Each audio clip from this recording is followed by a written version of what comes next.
ajar dan dididik sekolah agama dengan cara mengajar, cara melafal, menghafal ayat-ayat Al-Quran. Tetapi jadi di dalam lubuk hati saya sendiri bingung. Tapi saya sendiri pada saat itu ya hanya melakukan secara ritual, karena saya sendiri pun tidak paham dan tidak mengerti, karena semuanya itu di dalam bahasa Arab. Ya, puji nama Tuhan. Salam, jumpa lagi bersama saya di channel ini, channel Teva Murtadin. Tuhan Yesus memberkati kita semua, saudara-saudara yang dikasihi Tuhan. Pada kesempatan ini saya akan membagikan sebuah kesaksian yang begitu luar biasa dari saudara kita, Ibu Hilda. Nah, seperti cuplikan video yang sudah kita tonton tadi, dan saya percaya bahwa banyak sahabat-sahabat yang penasaran dengan kisah selengkapnya. Oleh sebab itu, mari kita tonton video selengkap berikut ini.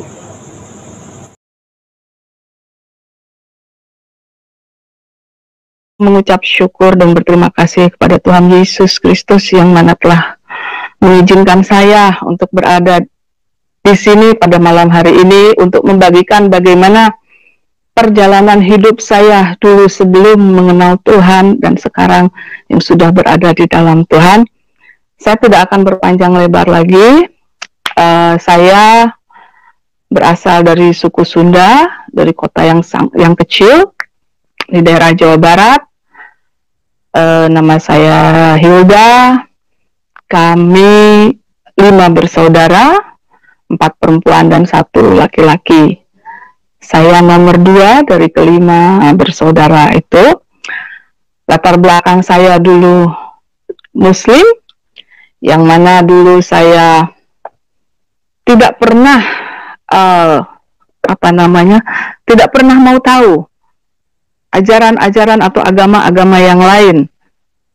Hanya Islamlah agama yang diridhoi oleh Allah dulu sebelum saya mengenal kebenaran. Jadi pada saat dulu pendidikan saya itu, waktu saya kecil, saya masih ingat kami sekeluarga itu dididik dan diajar cukup keras oleh kedua orang tua kami. Jadi dari mulai belajar ngaji, sekolah agama, harus ikut puasa dari umur kami masih kecil-kecil lah, mungkin sekitar umur diajar untuk berpuasa, untuk melawan nafsu menahan lapar dan sebagainya. Pada saat itu saya dan ketiga adik-adik saya guru, ibu sendiri, keluarga saya sendiri, orang tua sendiri memanggil guru untuk ngaji datang ke rumah, dan ya kami melakukan itu semua. Tapi saya sendiri pada saat itu ya hanya melakukan secara ritual, karena saya sendiri pun tidak paham dan tidak mengerti, karena semuanya itu di dalam bahasa Arab. Al-Quran yang saya baca itu, saya hanya membacanya saja dan tidak pernah mengerti apa arti dari semua ayat-ayat Al-Quran yang saya baca. Oke, pada saat itu mungkin kalau seperti surat Al-Fatihah itu sampai sekarang pun saya masih ingat dan masih saya bisa. Jadi pada saat itu saya diajar dan dididik sekolah agama dengan cara mengajar, cara melafal, menghafal ayat-ayat Al-Quran. Tetapi jauh di dalam lubuk hati saya sendiri bingung. Pada saat itu saya masih berumur SD, rutinitas itu kami lakukan sampai saya berumur 12 tahun, mungkin kelas 6 SD. Jadi pada saat itu betul-betul kami digembleng habis-habisan gitu. Cuman pada saat itu memang kami hanya diajarkan untuk belajar mengaji, belajar Iqra, tidak sempat mempelajari kitab-kitab yang lain seperti kitab fikih ataupun hadis-hadis yang lain. Saya tidak sempat mempelajari itu. Nah, singkat cerita, pada saat itu, dari saat kecil pun saya sudah sering dibully oleh teman-teman. Dan saat kecil saya memang sudah sering bertanya kepada Allah. Saya bilang, ya Allah, saya ini kenapa harus terlahir ke dunia ini sampai saya harus terus dibully. Jadi saya tuh dari SD, SMP sampai SMA itu sering dimusuhi teman-teman. Itu dari situ awalnya. Terus dari teman-teman yang lain pun selalu memfitnah saya. Pada akhirnya saya sudah menyimpan rasa sakit hati Bapak Ibu. Saya terus membaca Al-Quran, saya berbicara, saya meminta kepada Tuhan, ya Allah, saya bilang gitu, kemana saya ini? Saya sudah sakit hati sama si A, si B, si C. Akhirnya saya berbicara sama adik-adik saya, yuk, saya bilang gitu. Dan saya pun waktu saat itu masih ingat ketika saya masih belajar sekolah agama itu Bapak Ibu, saya masih ingat, saya sampai ngedorong becak dulu karena dari rumah saya ke sekolah agama itu cukup jauh lah ya Bapak Ibu, ibaratkan seperti itu. Jadi siang-siang pulang sekolah itu SD itu kami harus siap-siap, habis zuhur itu kami harus jalan kaki, belajar, mengaji, belajar ikro, dan lain sebagainya, yang pada akhirnya menimbulkan kebosanan bagi saya gitu loh. Akhirnya saya menjadi orang yang munafik, karena saya harus melakukan itu, harus menurut perintah orang tua saya gitu. Di situ saya sudah memiliki pemikiran yang mungkin untuk seukuran anak saya pada saat itu mungkin tidak ada ya Bapak Ibu. Jadi saya tuh berpikir, bisa bertanya, ya Allah, saya capek begini terus, saya udah nggak mau belajar lagi. Itu saat itu saya sudah berpikir seperti itu. Nah, singkat cerita, kami bertumbuh dari SD, SMP, dan SMA. Jadi saya mempelajari keagamaan saya ini di Muslim ini tidak terlalu tidak terlalu mendalam. Tapi adik saya ada beberapa yang masuk ke pesantren, hanya saya saja yang tidak ikut gitu loh. Adik saya ada yang masuk ke pesantren dan saya pun tidak mendalami keagamaan saya dengan sungguh-sungguh, padahal kami itu, keluarga kami, terlebih orang tua kami, ibu kami itu sungguh-sungguh memiliki pemahaman agama yang sangat kuat sekali dan sangat fanatik. Dan pada saat itu juga saya sempat takut karena sering dikasih tahu, kalau kamu tidak sholat hukumannya ini, kalau kamu tidak ngaji hukumannya masuk neraka, kalau kamu tidak, jadi banyak sekali kita ditakut-takutin gitu loh Bapak Ibu. Maka dari situlah saya timbul rasa yang mungkin tidak nyaman ya kalau saya sekarang pahami, kok begini ya agama saya. Terus saya baca komik-komik dulu, itu ada komik tentang azab di dalam kubur, azab di dalam neraka, jadi itu terbayang terus gitu loh. Akhirnya kalau kamu berdusta, udah kamu dipotong dengan menjulur lidah yang panjang dan sebagainya. Dari situ akhirnya saya sudah tidak mau terlalu dalam mendalami agama. Nah pada saat itu akhirnya kami bertumbuh, saya selesai SMA dan keagamaan saya pun jadi berhenti dan saya melakukan hanya ritual, hanya untuk mungkin menyenangkan hati orang tua, melakukan perintah manusia saja. Nah Bapak Ibu, sekarang bagaimana saya bisa saat ini kok mau percaya kepada Kristus Yesus atau Isa Al-Masih itu adalah Tuhan dan Juru Selamat?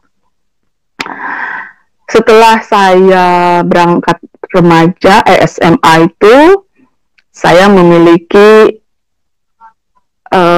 saudara dekat, sangat dekat, tapi tidak satu, maksudnya sangat dekat sekali. Dia seorang perempuan, dan pada saat itu, singkat cerita, saudara saya ini bekerja dengan seorang, boleh dikatakan seorang bule ya, yang tinggal di Indonesia sebagai sekretaris. Nah karena saudara saya ini sering pulang kampung dan membawa bosnya ini gitu loh, tapi selalu mampir ke rumah orang tua saya. Dari situlah saya bertemu dengan saudara saya ini dan bosnya yang bule ini. Nah bule ini bertanya kepada saya, akhirnya, kamu kelas berapa? Saya bilang, oh sebentar lagi saya lulus. Kamu mau kuliah di Bandung? Oh mau, saya bilang, kalau memang mau dibiayain. Ya alhamdulillah pada saat itu saya selesai sekolah, akhirnya saya pindah ke Bandung, dibawa oleh saudara saya ini yang mana kerja sebagai sekretaris dengan bapak bule ini. Nah, singkat cerita, akhirnya saya di sana dikasih fasilitas, difasilitasi, dan kemudian saya kuliah. 1 tahun saya di sana. Bapak Ibu bayangkan, saya ini datang dari kampung yang kecil, datang ke Bandung, melihat suasana pergaulan yang membuat saya cukup shock, karena saya saat itu masih baru keluar SMA. Pergaulan yang bebas, mabuk-mabukan, ini dan itu, dikerumuni perempuan yang notabene banyak sekali. Akhirnya sudahlah, saya pikir itu urusan mereka, saya nggak mau tahu, yang penting saya datang ke sini untuk kuliah. Tetapi setelah berjalan 1 tahun, saudara saya ini melakukan kesalahan. Setelah melakukan kesalahan, akhirnya bapak bule ini mengusir dia secara mentah-mentah. Akhirnya dia pergi dari rumah di Bandung. Nah, pada saat itulah bapak bule ini memerlukan seorang sekretaris. Dan pada saat itu juga dia menyuruh saya yang menghandle semuanya. Saya dalam waktu itu, usia saya masih 20 tahun, baru mau 20 tahun. Dengan konsekuensi dan situasi yang tidak mengenakan mata. Karena pada saat itu saya masih, ya Allah, pada saat itu saya masih yang masih melakukan sholat, yang ini dan itu dan sebagainya. Singkat cerita, 1,5 tahun saya di sana. Mungkin bapak bule ini melihat sifat saya yang tidak rakus, tidak pernah meminta uang dan lain sebagainya. Sementara bapak ibu, kehidupan bapak bule ini banyak dikelilingi oleh, ya maaf kata, oleh orang-orang yang tidak baik lah, begitu, baik itu perempuan maupun laki-laki. Akhirnya bapak bule ini memutuskan dan bertanya kepada saya. Dia bilang, saya sudah tahu kamu di sini 1,5 tahun, dan akhirnya dia menyatakan, saya mencintai kamu, dia bilang gitu. Saya tidak tahu apa yang harus saya bilang pada saat itu, karena saya bingung dengan kehidupan dia dan dengan latar belakang saya. Akhirnya dia telepon sama orang tuanya di luar negeri sana, bahwa dia akan menikahi saya. Saya saat itu kebingungan, Bapak Ibu, apa yang harus saya lakukan. Tetapi saya pada saat itu sholat juga dan memohon kepada Allah. Saya bilang, ya Allah, saya kasihan sekali melihat bapak bule ini, saya bilang gitu, yang mana sekarang ini menjadi suami saya. Kalau memang dia menjadi jodoh saya, ya sudah, tapi tolong, saya bilang, ya Allah, tolong Tuhan singkirkan semua orang-orang yang tidak baik di sekelilingnya ini. Akhirnya dengan segala permasalahan dan tetek bengek yang membuat saya pusing, akhirnya saudara saya ini mendengar kabar ini bahwa saya akan dinikahi oleh suami saya ini. Singkat cerita, akhirnya dia datang dan membuat onar, mengadu domba dengan orang tua saya. Orang tua saya tidak menyetujui, sementara semua sudah disiapkan dan lain sebagainya. Saya sempat stres, saya sempat mau bunuh diri saat itu. Saya sudah minum obat 2 hari sebelum pernikahan itu, karena orang tua tidak kasih izin, tidak merestui. Saya stres, saya minum obat. Akhirnya saya dilarikan ke rumah sakit Advent, dan orang tua akhirnya datang. Alhamdulillah, saya cuma minta, saya bilang, Ibu, Bapak, tolong restuin saya, daripada saya begini, udahlah, ini hidup saya. Akhirnya alhamdulillah pada saat itu orang tua saya merestui, terjadilah pernikahan itu. Singkat cerita, 1 bulan kemudian Tuhan kasih anugerah, saya mengandung dan kami pindah ke Belgia. Selama di Belgia kami 3 tahun, anak saya yang pertama lahir di sana. Dan ketika itu sungguh luar biasa saya di Belgia itu sendiri. Di dalam perjalanan saya di Belgia pun Tuhan sudah saya sudah merasakan penderitaan itu. Satu di negeri orang, bahasa tidak bisa, hanya bahasa Inggris, dan bahasa Inggris itu pun putus-putus, Bapak Ibu semuanya. Jadi bayangkan, saya sendiri di sana mengandung, bahasa Belanda pun saat itu saya tidak bisa. Dan sementara suami saya pada saat itu pun sudah mulai aneh, Bapak Ibu, ketemu dengan teman-temannya, mulai minum-minum lagi, mabuk-mabuk lagi, tidak pulang. 2 hari tidak pulang, saya sendiri dengan perut besar. Saya laporlah ceritanya sama mertua saya, malah mertua saya menyalahkan saya. Dan Pokoknya hal-hal yang sangat menyakitkan, saya telan sendiri di negeri orang. Akhirnya tiba saatnya saya melahirkan. Saat melahirkan pun saya mengalami koma selama 2 hari, hampir 3 hari. Itu pun saya tahu dari suami saya, karena pada saat itu saya demam hampir 41 derajat, 40,1. Dan untuk manusia itu kalau lebih dari 40 itu sudah game over. Alhamdulillah pada saat itu juga saya sadar dan saya melihat anak saya. Alhamdulillah saya sudah sehat, kembali pulang ke rumah, dan permasalahan tidak sampai di situ. Suami saya masih tetap minum, pulang ke rumah, bawa teman-teman, bawa perempuan, dan lain sebagainya. Dan saat itu saya hanya bisa menangis kepada Tuhan, kepada Allah. Saya bilang, ya Allah, kok begini terus? Saya bilang, nggak di Indonesia, nggak di sini. Apa salah saya? Sampai saya menyalahkan diri sendiri terus. Saya bilang, ya Allah, kalau gini terus saya nggak kuat, udah, saya minta cerai. Saya bilang gitu. Saya minta pulang. Anak saya sudah lahir umur 9,5. Saya minta pulang. Saya bilang sama mertua saya pulang saja. Mertua saya tidak kasih. Paspor saya disembunyikan semuanya. Akhirnya saya bertahan sampai 2,5 tahun, hampir 3 tahun. Pulanglah kami kembali ke Indonesia. Kami pulang ke Bandung. Dapat selama 3 bulan di sana, Bapak Ibu. Nah, pada saat itu suami saya pun hanya sebulan di Bandung, pindah lagi ke Australia, karena dia bilang, ayo kita pindah ke Australia. Kami pindah ke Australia. Selama di Australia pun berulah lagi, Bapak Ibu Saudara. Anak saya yang kedua lahir di Australia. Pada saat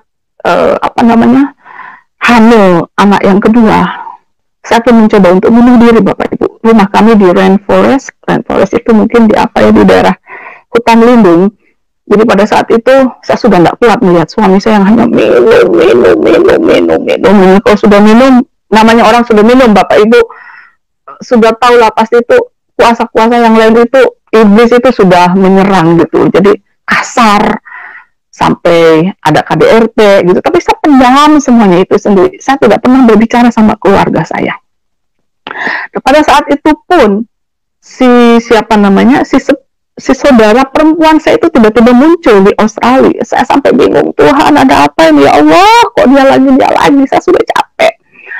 Akhirnya kembali kepada saya mau melakukan bunuh diri, mau loncat dari rumah saya itu, karena rumah kami tingkat dan itu cukup dalam karena di bawah itu jurang. Alhamdulillah pada saat itu ada teman suami saya yang datang dari Melbourne, dan dia yang tangkap saya. Kaki saya sudah menjulur, Bapak Ibu, di pagar itu. Saya sudah tidak tahan, saya sudah tidak kuat. Saya sendiri, hamil besar.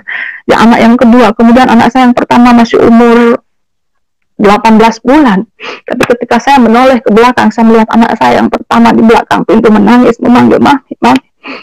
Saya mengurungkan niat, saya tidak jadi lagi. Saya peluk anak saya.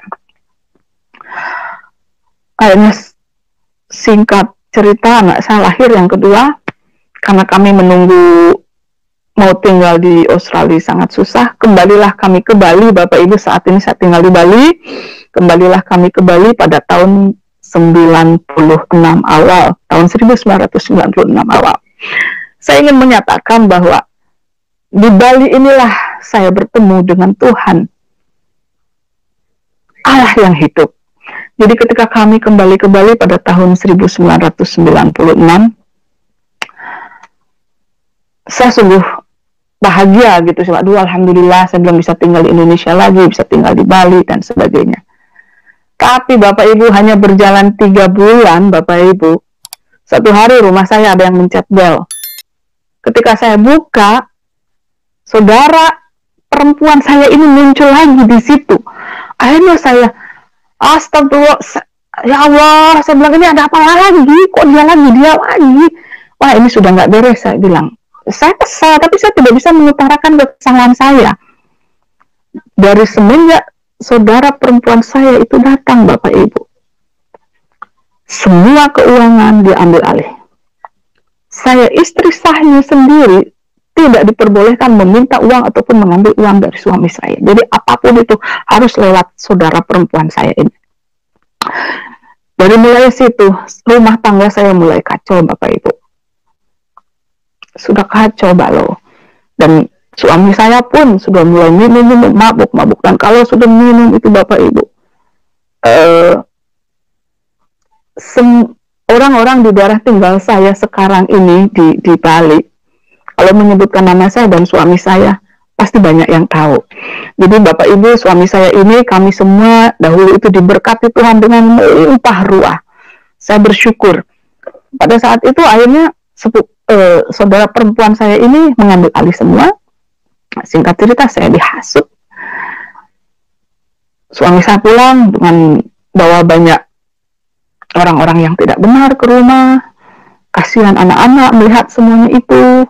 Ada 5, 7, 8 sampai banyak orang lah di rumah gitu, Bapak Ibu. Jadi saya bangun pagi itu, ya ampun, ya Allah, saya bilang ini kok begini lagi, kok banyak sekali perempuan-perempuan di dalam rumah ini gitu. Jadi udah saya hanya bisa menangis, terus akhirnya saya hanya minta sama Gusti Allah satu, ya Allah, saya nggak kuat, saya bilang gitu, saya nggak kuat, saya mendingan mati saja, saya bilang gitu.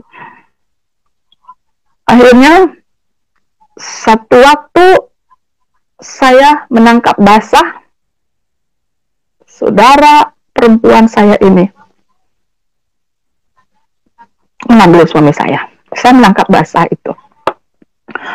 Di situ saya tidak teriak, saya tidak apa, saya hanya bilang, astagfirullahaladzim, ya Allah, maaf, saya bilang gitu. Ketika saya masuk kamar, saya keluar, saya masuk ke kamar anak-anak saya. Saat itu di kamar mandi saya menangis. Saya bilang, ya Allah, ambil nyawa saya. Saya nggak kuat harus menanggung ini semua. Ambil nyawa saya, ya Allah, saya nggak kuat. Karena sudah ketangkep basah, saudara perempuan saya ini akhirnya yang keluar dari kamar saya, nyamperin saya ke kamar anak-anak saya, dia hanya bilang, maaf, bukan saya yang mau, tetapi suami kamu yang mau. Saya tidak menangis, saya hanya bilang, kalau kamu perempuan benar, dan kalau memang kamu mengaku bahwa saya ini adalah saudara dekat kamu, kenapa kamu tega sekali? Ya pokoknya bukan saya, suami kamu yang mau. Udah, saya bilang, nggak usah diterusin, udah selesai. Mulai dari situ Bapak Ibu, hidup saya sudah mulai kacau. Saya stres, saya bingung. Akhirnya tidak ada hujan, tidak ada angin. Jam 2 pagi saya dibangunkan Bapak Ibu oleh suami saya dalam keadaan minum.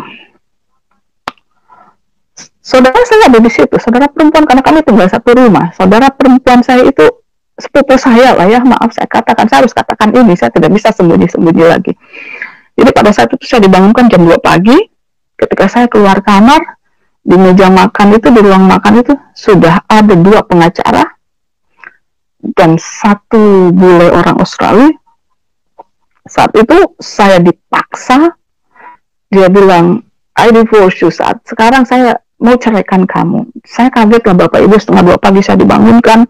Saya bilang, ada apa ini? Saya bilang gitu kan. Ya, kamu sudah selingkuh, kamu sudah ini, kamu sudah. Jadi hanya saya yang dituduh gitu. Dengan orang ini, dengan orang itu. Aduh Tuhan, saya bilang, ya Allah, ini kok begini lagi? Saya menangis Bapak Ibu saat itu. Tidak ada yang mau membela saya. Tidak ada yang dipercaya kepada saya. Saudara perempuan saya itu terus aja mengojok-ngojok, mengompori istilahnya gitu, memprovokator suami saya. Akhirnya saya tidak mau tanda tangan, saya diusir Bapak Ibu. Jam 3 pagi, baju-baju saya dikeluarin semua Bapak Ibu. Dimasukin ke kantong kresek sampah yang besar. Dibuang pinggir jalan. Saya tidak tahu harus pergi kemana. Saya mau bawa anak-anak. Suami saya bilang, jangan dibawa. Sepupu saya bilang, gak usah kamu bawa anak kamu. Kamu pergi dari sini. Dengan bawa sakit hati, air mata yang mengalir, saya pergi meninggalkan rumah. Saya bingung mau kemana. Jam 3 pagi saya diusir sama suami saya. Akhirnya saya pergi ke pantai di Sanur, Bapak Ibu. Jam 3 pagi saya menangis di sana. Saya meminta pertolongan pada Gusti Allah. Saya bilang, ya Allah, kenapa hidup saya dari kecil selalu begini, sakit hati, sakit hati, sakit hati. Benci dan benci kepada orang-orang yang selalu menyakiti saya. Pada saat itu saya masih ingat ada 3 pecalang. Pecalang itu adalah kayak orang-orang siskamling ya Bapak Ibu di Bali itu, yang penjaga pantai mungkin gitu ya. Jadi pada saat itu sudah hujan rintik-rintik, jam 3 pagi saya menangis di itu. Saya menangis, ya Allah tolong saya mau lari saja ke laut saat itu, tapi ada satu kata di hati, jangan gitu. Jadi saya mengurungkan niat saya, dan pecalang ini nyamperin saya saat itu. Dia noel saya pada saat itu. Saya bilang, bu katanya gitu, dengan pakai bahasa Bali, ibu ini orang apa manusia, katanya gitu. Terus akhirnya saya bilang, orang Pak, saya bukan setan, saya bilang gitu. Ibu kenapa nangis jam segini, ayo masuk. Akhirnya saya dibawa ke pos penjagaan di pantai. Kami ngobrol, ya alhamdulillah saat itu saya ada teman untuk ngobrol, untuk mengeluarkan unek-unek. Saya tidak peduli itu siapa, yang penting saat itu saya pengen ada orang yang mendengarkan. Setengah 7 pagi saya pergi dari pantai itu, saya keliling-keliling seperti orang yang sudah tidak tahu arah tujuan kemana lagi. Saya kembali ke rumah, diusir lagi sama saudara sepupu saya. Saya kembali ke rumah, diusir terus tiap hari. Akhirnya pada saat itu perceraian pun terjadi di KUA Denpasar. Saya tidak pakai pengacara, saya tidak pakai apapun, saya datang sendiri. Saya menyaksikan 2 anak saya laki-laki. Yang satu itu masih kecil sekali. Saya menyaksikan mereka merangkul saya, tapi saudara perempuan saya ini, ya Allah, jahat sekali. Jadi waktu itu dia dorong saya, jangan, kamu nggak usah bla bla bla bla bla bla. Udah. Tapi pada saat itu saya mendapatkan kekuatan yang entah dari mana datangnya. Saya tidak menangis waktu di pengadilan agama itu. Saya tidak menyatakan apapun itu. Ketika hakim bertanya begini, saya hanya bilang iya. Jika cerita kami bercerai Bapak Ibu, setelah dari perceraian ini hidup saya hancur. Terutama saya tidak bisa melihat anak-anak saya. Saya datang tiap hari. Tidak boleh, saya datang. Akhirnya anak saya dibawa kabur, disembunyikan ke Bandung dan ke Kalimantan bersama saudara perempuan saya ini. Tidak lama setelah itu, kehidupan saya hancur Bapak Ibu. Saya hidup pesta pora. Saya pokoknya rusak Bapak Ibu. Akhirnya 3 tahun setelah perceraian, suami saya menelpon saya kembali, dan dia bilang, kamu boleh lihat anak-anak. Aduh, saya bilang alhamdulillah, wa syukurillah, ya Allah, terima kasih, ini mukjizat pada saat itu buat saya. Jadi hanya saya bertemu dengan anak-anak saya, kami mulai membangun hubungan kembali, khususnya saya dengan anak saya, Bapak Ibu ya. Saya bersyukur sekali pada saat itu. Si perempuan ini sudah tidak di Bali lagi. Nah, pada saat itu Bapak Ibu, anak saya sudah boleh tidur di tempat saya, di rumah saya 2 minggu di saya, 2 minggu di papahnya. Bapak Ibu, pada saat itu, setelah perceraian terjadi, dari hidup saya yang di atas angin, karena saya betul-betul berlimpah dengan berkat Tuhan Allah, dari Gusti Allah itu Bapak Ibu, saya saat itu hancur. Itu cara Tuhan mungkin ya Bapak Ibu. Pada saat itu saya berpikir, saya tidak pernah bekerja, akhirnya saya harus bekerja. Saya harus menurunkan ego saya, menurunkan rasa malu saya. Saya nggak pernah bekerja seumur hidup saya Bapak Ibu, dari semenjak nikah masih muda sampai saya mengalami hal yang terburuk. Saya nggak pernah. Akhirnya dengan segala tekad saya bilang, saya harus kerja untuk membiayai anak-anak saya, karena saya, alhamdulillah anak-anak sudah sama saya. Alhamdulillah pada saat itu saya dapat pekerjaan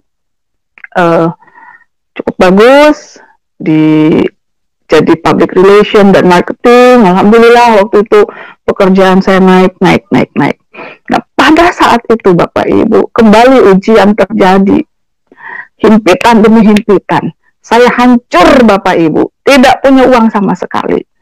Akhirnya saya tidak bisa makan, Bapak Ibu. Dan itu terjadi sekitar mungkin sekarang, maaf saya hitung dulu, 10 tahun yang lalu, hampir 10 tahun yang lalu. Jadi pada saat itu Bapak Ibu, saya di saat kehancuran saya akhirnya dipertemukan dengan orang yang mengajak saya pergi ke orang pintar.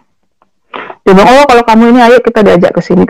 Saya bilang, jujur aja Bapak Ibu, pada saat itu saya tidak percaya yang begitu-begitu, karena orangnya saya mungkin kalau boleh dikatakan orang Pancasila, Islam, Tuhan buat saya semua sama. Yang penting agama saya waktu itu saat itu Islam. Islam adalah agama yang diridhoi Allah. Itu yang saya pegang pada saat itu. Akhirnya saya mengalami kehancuran, saya putus asa, saya sakit hati, saya dibohongin teman, saya ditipu, disakitin suami, saya sudah dilecehkan, diintimidasi sama banyak orang, sama suami, semuanya Bapak Ibu. Akhirnya satu teman saya berkata kepada, ayo kalau memang kamu mau meditasilah, saya ajak ke sini. Saya hanya ingin mencari Tuhan Bapak Ibu, saya ingin mencari Tuhan, gimana Tuhan ini, saya bilang gitu. Akhirnya saya melakukan ritual keagamaan, yang mana saya di Bali Bapak Ibu ya, karena saya pengen ketemu Tuhan. Akhirnya saya terima ajakan teman saya ini, tapi dengan satu pikiran dan kata hati saya, oke, saya pengen tahu ini pendeta atau ya pendeta mungkin ya kalau di Bali itu ya, ini orang ini sehebat apa sih gitu. Jadi saya ada menantang gitu loh Bapak Ibu. Jadi saat itu saya diajaklah ke sana, ya ngobrol.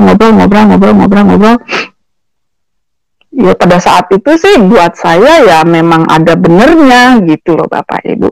Tapi ternyata di balik semua itu si dukun mungkin ya, bukan pendeta, maaf kata, si orang pintar ini justru malah menikam saya dari belakang Bapak Ibu. Saya dikerjain karena saya tidak sadar, kan saya tidak tahu apa yang dia lakukan. Saya sudah pergi ke mana saja di Bali itu, ke tempat persembahyangan orang-orang Hindu. Mohon maaf, saya tidak ada maksud apapun. Ini saya bercerita apa adanya. Bagaimana akhirnya saya berjumpa dengan sang juru selamat itu. Akhirnya saya pergi ke pura ini, ke pura itu, kemana? Sampai ke pura Pucak Mangu yang tinggi sekali saya jalanin. Pura Pasar Agung di mana itu saya jalanin semua. Tapi anehnya Bapak Ibu, ketika saya melakukan ritual itu, hanya satu nama yang saya sebut. Saya tidak menyebut nama dewa mereka, tapi saya hanya minta, Tuhan pencipta langit dan bumi, kalau memang Engkau ada, tunjukkan saya jalan yang lurus dan benar. Dari setiap ritual-ritual keagamaan, saya mandi di pantai, saya sudah bilanglah kemana gitu loh. Saya lakukan semuanya itu karena saya ingin ketemu Tuhan. Akhirnya Tuhan tidak saya ketemu, hati saya menjadi tambah kering, tidak tahu apa yang harus saya perbuat, putus asa. Dan satu hal Bapak Ibu yang membuat saya sakit hati sama orang ini Bapak Ibu, pada saat itu Bapak Ibu, dia melakukan pelecehan. Dan saya yakin dan percaya banyak perempuan-perempuan di luar sana yang mengalami hal yang sama dengan saya. Banyak dilecehkan, jangankan dengan orang yang berbeda agama, dengan orang yang seagama pun, yang seiman. Ketika saya dulu masih di Islam dulu Bapak Ibu, banyak toh pelecehan-pelecehan yang dilakukan oleh ustadz terhadap santrinya atau anak didiknya, dan saya alamin itu. Dari situ tapi alhamdulillah pada saat itu memang Tuhan melindungi saya. Jadi pada saat waktu dia mau berbuat yang tidak, saya bersyukur saya bisa kabur dan bisa lari. Saya pulang, saya nangis sejadi-jadinya. Saya nangis. Saya minta ampun sama Gusti Allah satu, ya Allah maafin saya sudah salah jalan, saya sudah tidak bisa berpikir lagi kemana saya harus melangkah. Saya pulang Bapak Ibu, Si dukun ini mengintimidasi, menteror segala macam. Udah saya nggak mau pikirkan.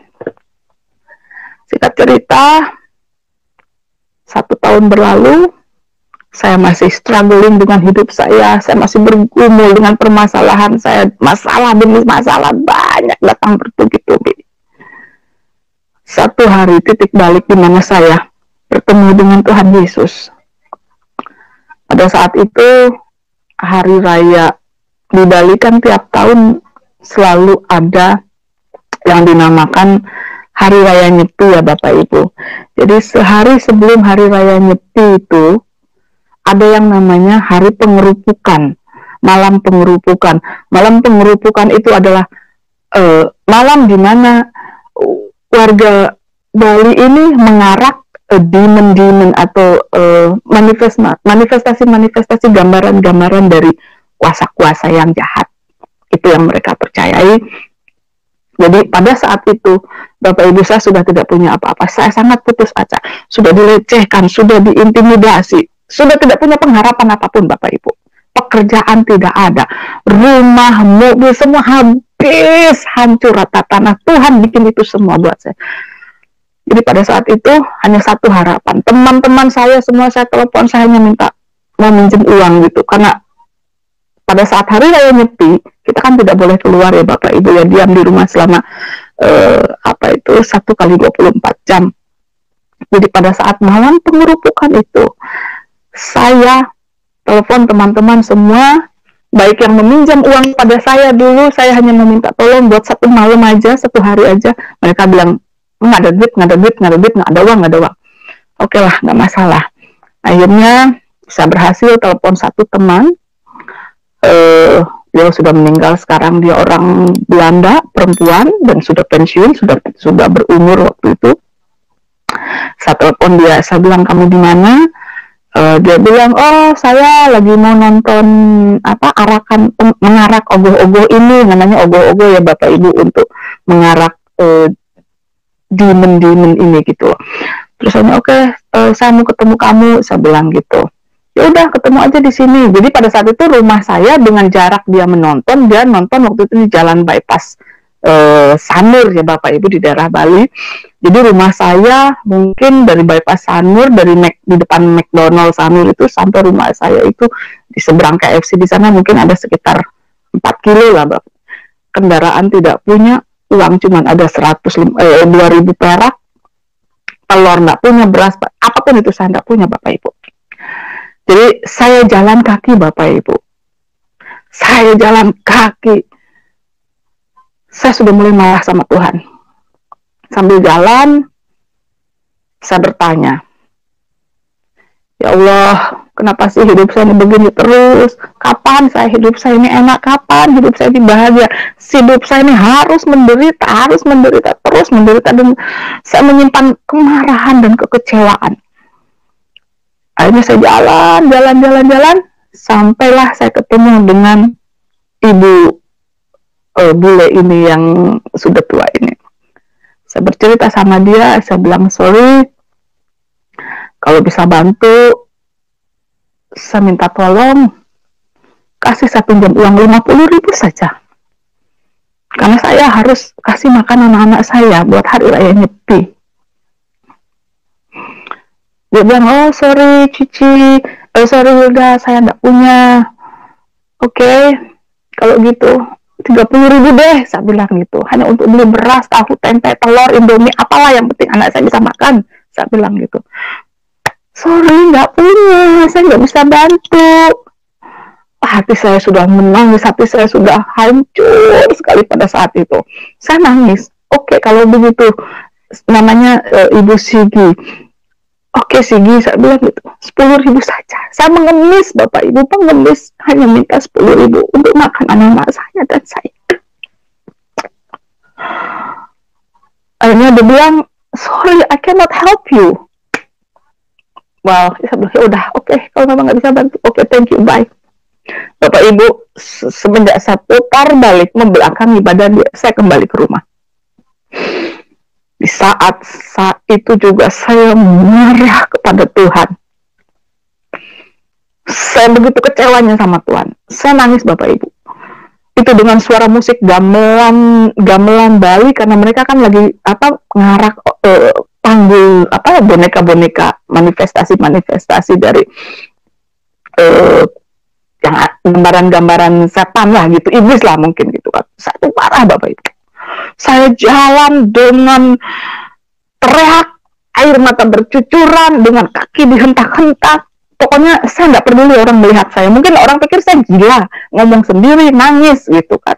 Saya nangis. Sepanjang jalan saya mengutuki Tuhan Bapak Ibu. Saya bilang, ya Allah, hidup ini kok nggak adil. Saya berusaha untuk melakukan apa yang Engkau perintahkan, ya Allah. Saya membagi rezeki saya bilang gitu. Saya berusaha untuk melakukan terus apa yang harus saya lakukan, apa yang Engkau perintahkan. Saya menolong sesama. Saya tidak pernah membalas kejahatan orang lain, sekalipun saya tersakiti, saya tahan. Tapi mana, saya bilang gitu, pertolongan Allah itu tidak ada. Saya nangis, saya marah. Terus saya mengoceh, saya marah sama Tuhan saat itu. Saya bilang, ya Allah, udah sampai rumah, semua anak-anak saya titipkan akhirnya anak-anak saya pada suami saya. Saya titip anak saya bilang, itu saya tidak punya beras, tidak punya nasi. Udah, anak-anak saya bilang, sama mama, istri, papa. Nanti 3 hari kemudian balik sama mama. Mereka cuma bilang, oke, mam, gitu. Saya pulang Bapak Ibu. Sepanjang perjalanan pun saya masih terus marah sama Tuhan. Wah, jahat sekali. Katanya Engkau itu Allah yang adil, Maha Pengasih, Maha Penyayang. Bismillahirrahmanirrahim. Saya sampai segitunya Bapak Ibu.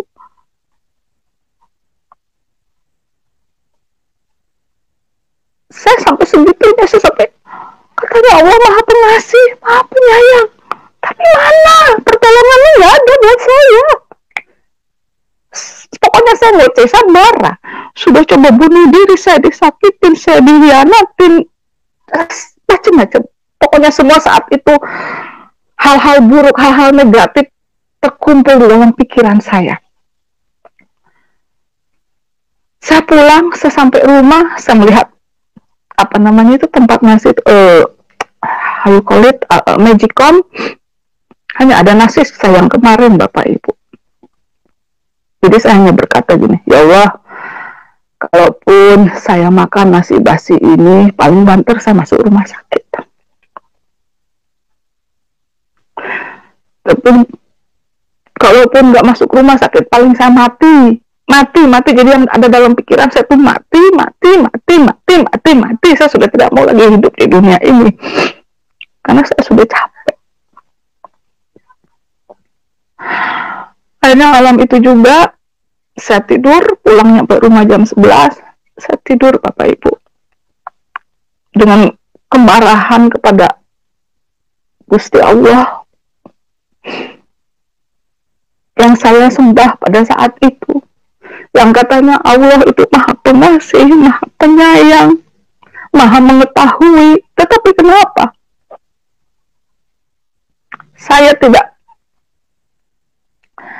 Tuhan tidak berbicara kepada saya? Punya aku ngelek edik.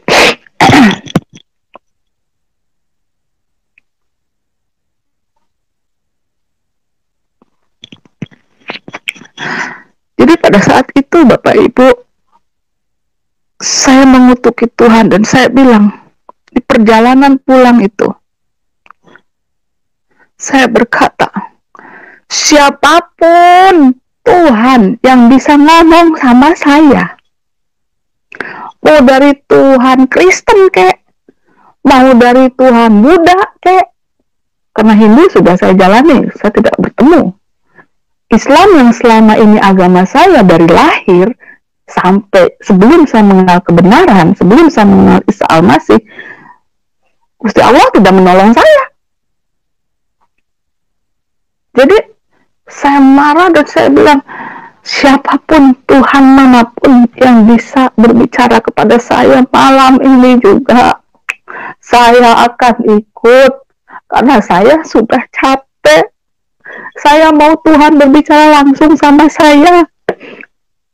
Saya nggak bisa hidup gini terus. Tolong saya bilang gitu. Ya Allah, siapapun itu Tuhan, Tuhan yang bisa bicara sama saya. Itu di jalan ya Bapak Ibu ya, satu marah.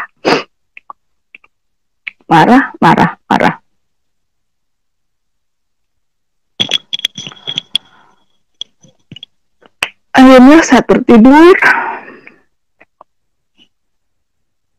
Jam 2.30 saya bangun. Akhirnya saya kembali sholat tahajud Bapak Ibu. Dengan hati yang penuh kemarahan, dengan hati yang hancur, dengan hati yang pokoknya putus asa Bapak Ibu. Saya sangat putus asa. Tujuannya saya itu hanya ingin mati. Karena saya cukup, sudah tidak ada bisa lagi yang menolong saya. Jadi pada saat itu saya sholat tahajud jam 3:10, selesai sholat, berzikirlah saya Bapak Ibu. Karena itu sudah kebiasaan ya. Jadi kebiasaan saya dulu habis sholat tuh berzikir. Jadi ketika saya berzikir jam 3:10, itu saya masih ingat suara itu sampai saat ini. Saya ingat dan tidak akan pernah saya lupa. Jadi pada saat itu ketika saya berzikir dengan khusyuknya, saya mendengar suara sangat lembut, dalam, dan saya tidak bisa jelaskan. Pada saat itu saya mendengar satu suara yang berkata, carilah dahulu kerajaan Allah dan kebenarannya, setelah itu akan kutambahkan kepadamu. Saya kaget Bapak Ibu.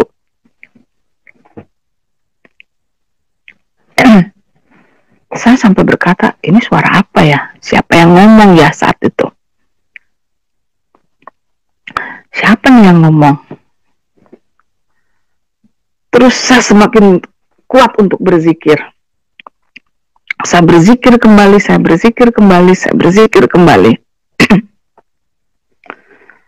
Akhirnya saya dengar suara itu kembali Bapak Ibu.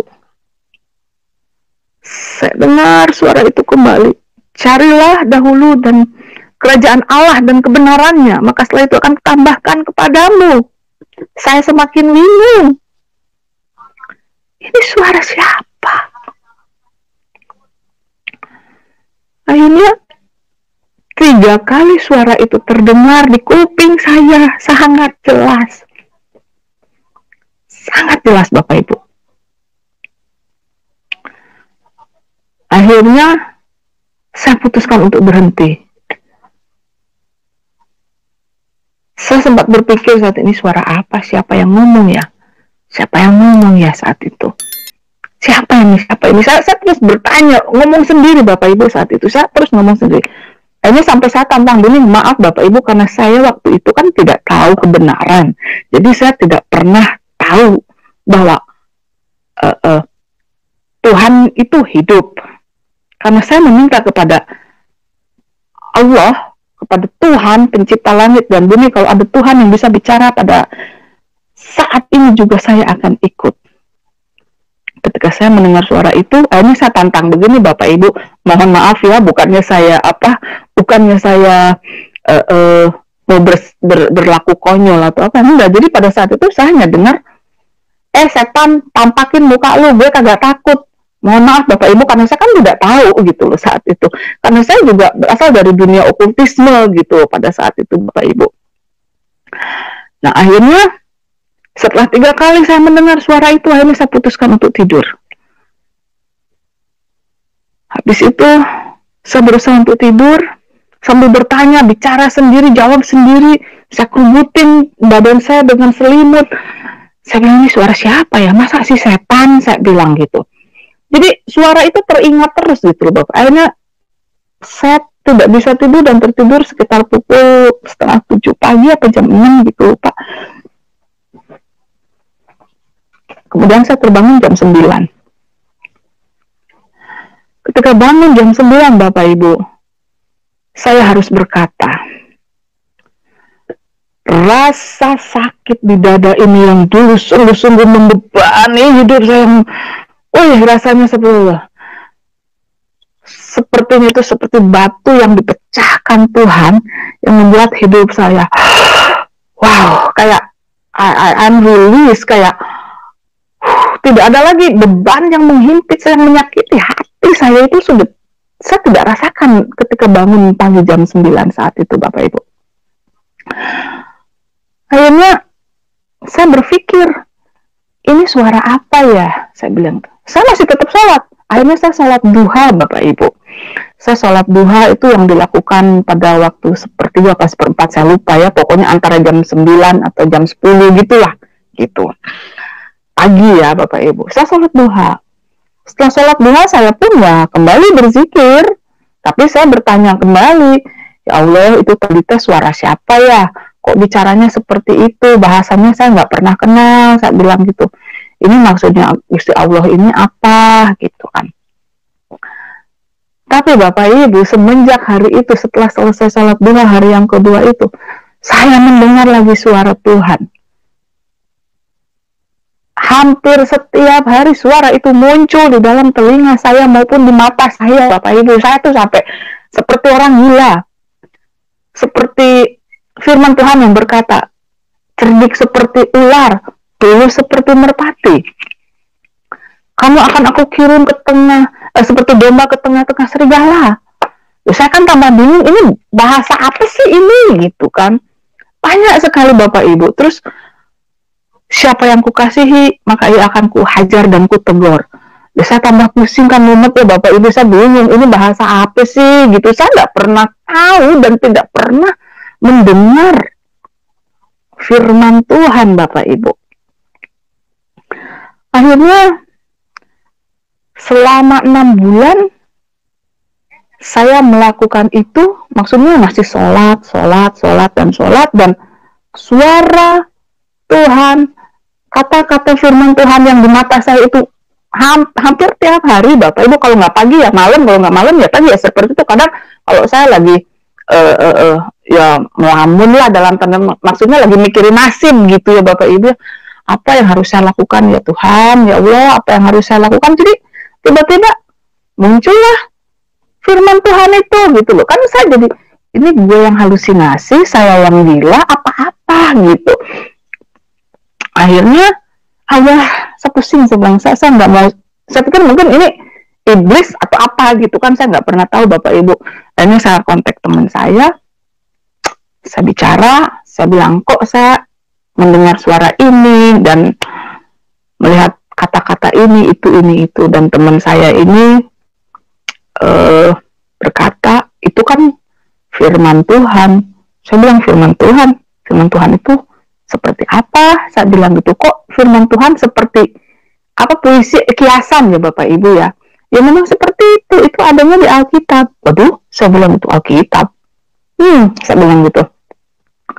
Ya udah deh, nggak apa-apa deh gitu. Saat itu saya masih belum mau lihat Alkitab gitu kan. Nah, kembali saya bersolat tahajud Bapak Ibu. Sholat tahajud. Tiba-tiba ada satu kuasa yang merasuki saya. Teman saya ini ada di samping saya saat itu. Teman saya ini ada di samping saya. Dan pada saat itu saya memperagakan seperti lagi memegang tasbih ya Bapak Ibu ya, seperti begini. Ini kata teman saya, karena saya dirasuki kuasa roh yang entah itu siapa dan entah itu apa, saya nggak ngerti pokoknya. Tapi saya sadar, cuman saya tidak bisa saya tidak bisa menolak gitu Bapak Ibu. Hati kecil saya tuh, ini apa sih, cuman saya nggak bisa mengusir gitu saat itu.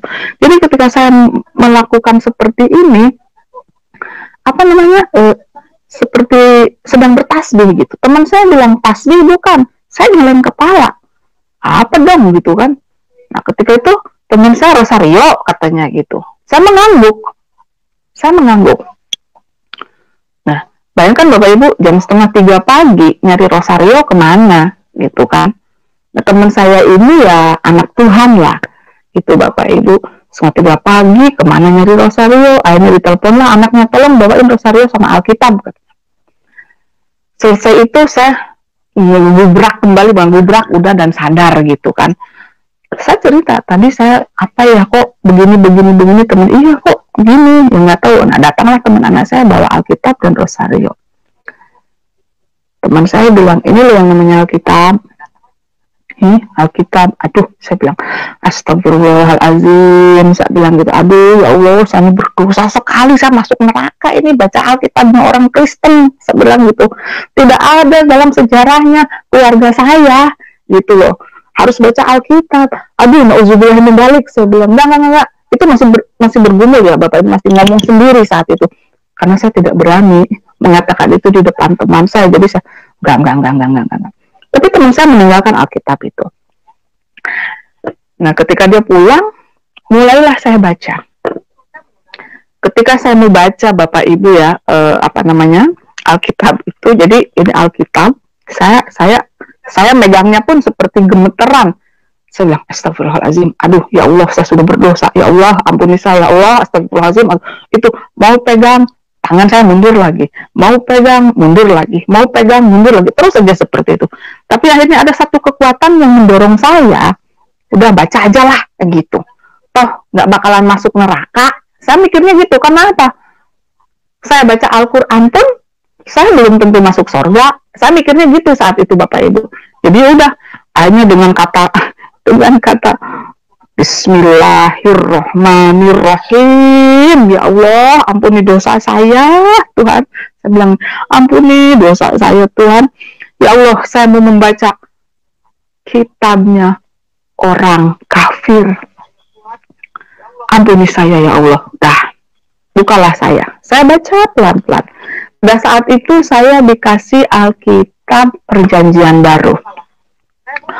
Saya masih ingat Alkitabnya itu Alkitab Inggris Indonesia yang mana ya? Yang pokoknya yang warnanya biru. Aduh sudah lecak sekali itu. Jadi ketika saya baca, saya terkejut dan terkaget-kaget. Suara yang saya dengar itu ternyata ada di Alkitab itu Bapak Ibu. Hanya saya kan, ya Allah, saya bilang gitu. Ini kok ada di buku ini? Saya bilang gitu kan. Saya semakin penasaran. Saya baca lagi, tapi saat itu saya baca masih ngacak ya Bapak Ibu, karena saya belum paham, saya tidak tahu. Semakin saya baca,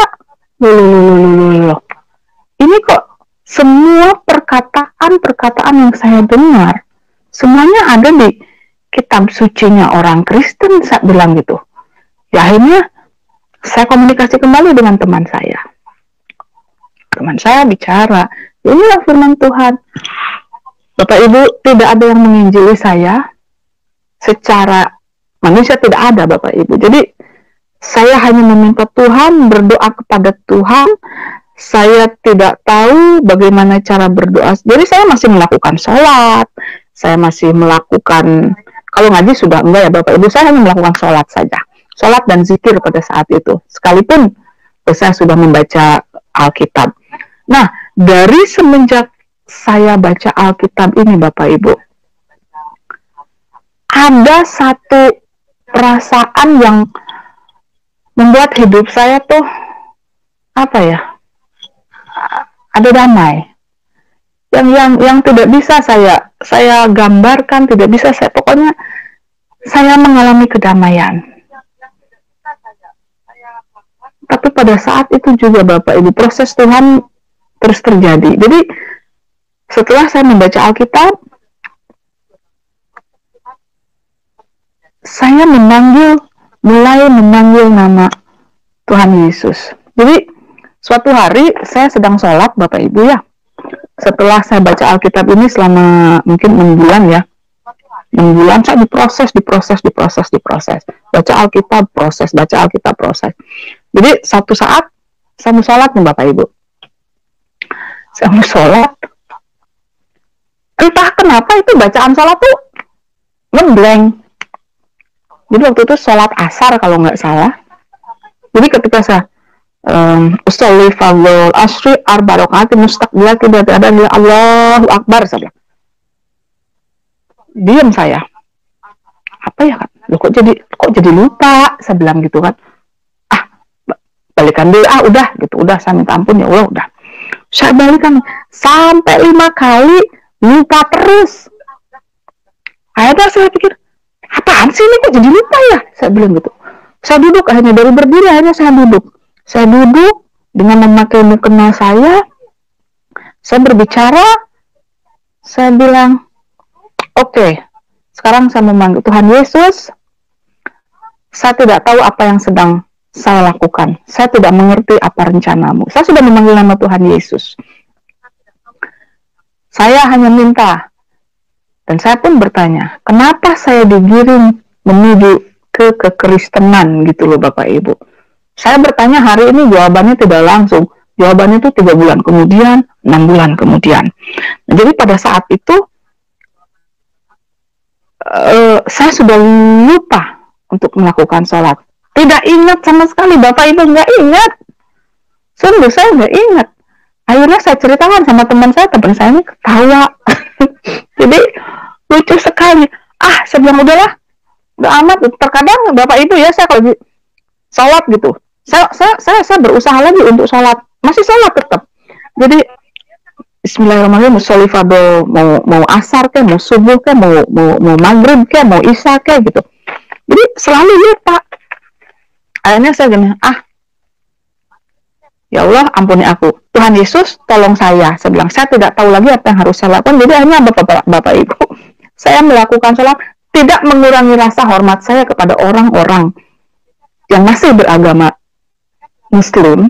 Jadi pada saat itu, karena ini saya alami sendiri gitu. Jadi pada saat itu ketika saya mengucapkan melakukan sholat, ini saya bilang usolli fardhu, misalkan sholat isya gitu kan, usolli fardhu isya al-barakati mustaqbil Allah akbar. Aduh, ampuni aku Tuhan Yesus, aku nggak bisa, aku nggak ngerti, tolong aku. Jadi hanya Bapak kami yang di surga, dikuduskanlah namamu. Jadi saya membaca doa Bapak kami, Bapak Ibu. Bayangkan kalau orang yang tidak paham itu pasti saya akan dicaci. Kamu tuh sholat memakai mukena, tetapi bacaanmu itu malah doa Bapak kami, apa yang sedang terjadi? Kan seperti itu ya Bapak Ibu. Jadi akhirnya perlahan saya mulai meninggalkan sholat. Di saat itu pun saya dibentuk melalui proses yang sungguh luar biasa. Ketika saya sudah mulai baca firman Tuhan, dan saya waktu itu belum tergerak untuk menyerahkan total hidup saya kepada Tuhan, kepada Isa Al-Masih. Jadi pada saat itu saya diproses, karena latar belakang saya juga ada dari okultisme, ya karena tadi saya mengikuti ritual-ritual agama di Bali. Akhirnya satu waktu ada orang yang datang ke rumah dengan rumah Bu Hilda. Oh iya, saya bilang gitu. Bapak dari mana? Dan teman saya ini ada di sana saat itu. Jadi teman saya ini saksi hidup saya, bagaimana Tuhan memproses saya dari manusia yang rusak sampai menjadi milik Tuhan gitu loh. Jadi pada saat itu ada orang yang sakit,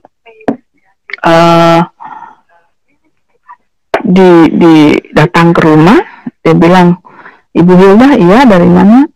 Oh ini ada ponakan saya datang dari Rote.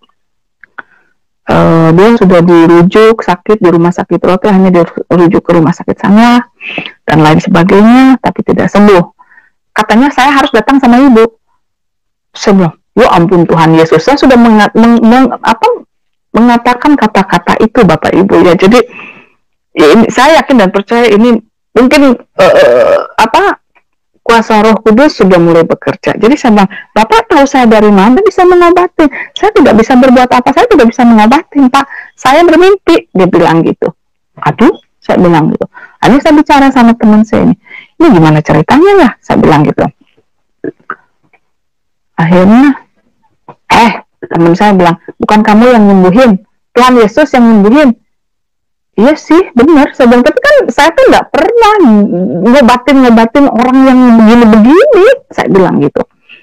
Terus akhirnya, ya udahlah, kita Udah Bapak masuk aja, mana itu ponaannya, saya bilang tuh. Ya nanti ini lagi di mobil. Bapak Ibu, ini satu kesaksian yang luar biasa. Bagaimana saya bersyukur bertemu dengan juru selamat saya, Yesus Kristus atau Isa Al-Masih. Jadi pada saat itu orang ini, anaknya masih muda, umur 17 tahun, dibopong ke rumah Bapak Ibu. Badannya kurus, kecil sekali. Pokoknya itu, aduh, paha dan segala sesuatu mungkin sebesar lengan saya ya Bapak Ibu ya.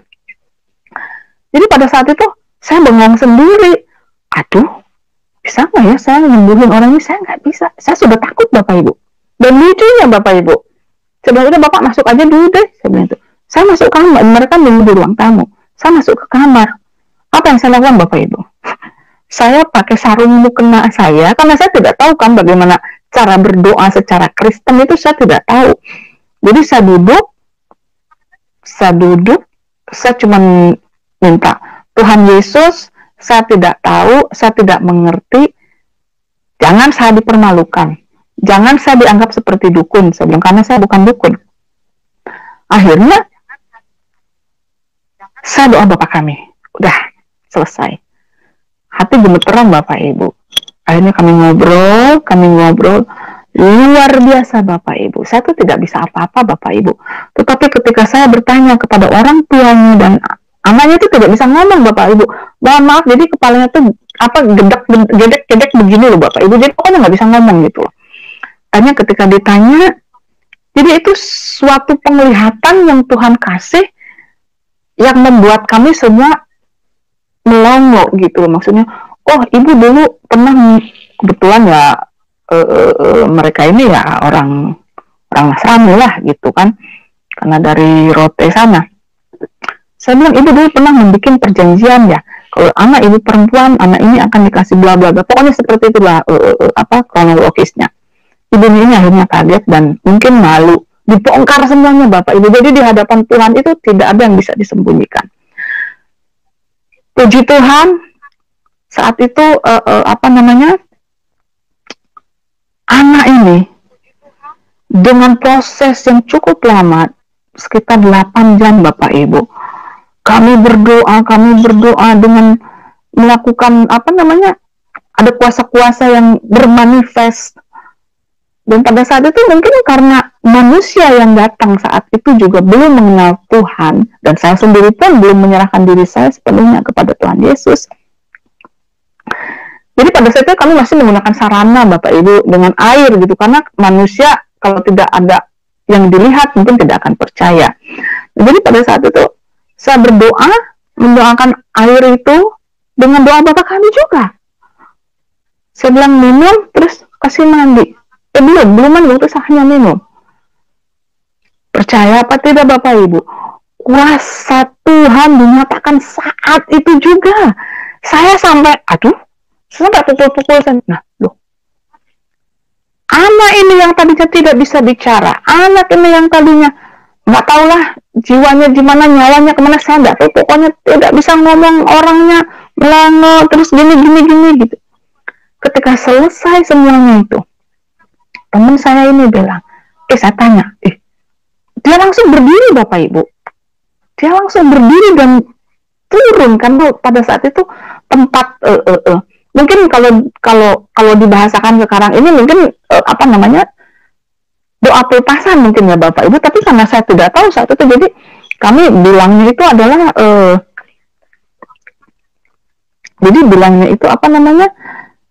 ya pengobatan lah gitu. Akhirnya singkat cerita anak ini sembuh Bapak Ibu, bisa bicara, bisa jalan. Pulanglah mereka. Saya tuh terbengong-bengong, ini kuasa apa ya? Saya bilang, kok ada yang begini? Saya bilang gitu. Sejak saat itu Bapak Ibu, banyak orang yang datang ke rumah meminta pertolongan.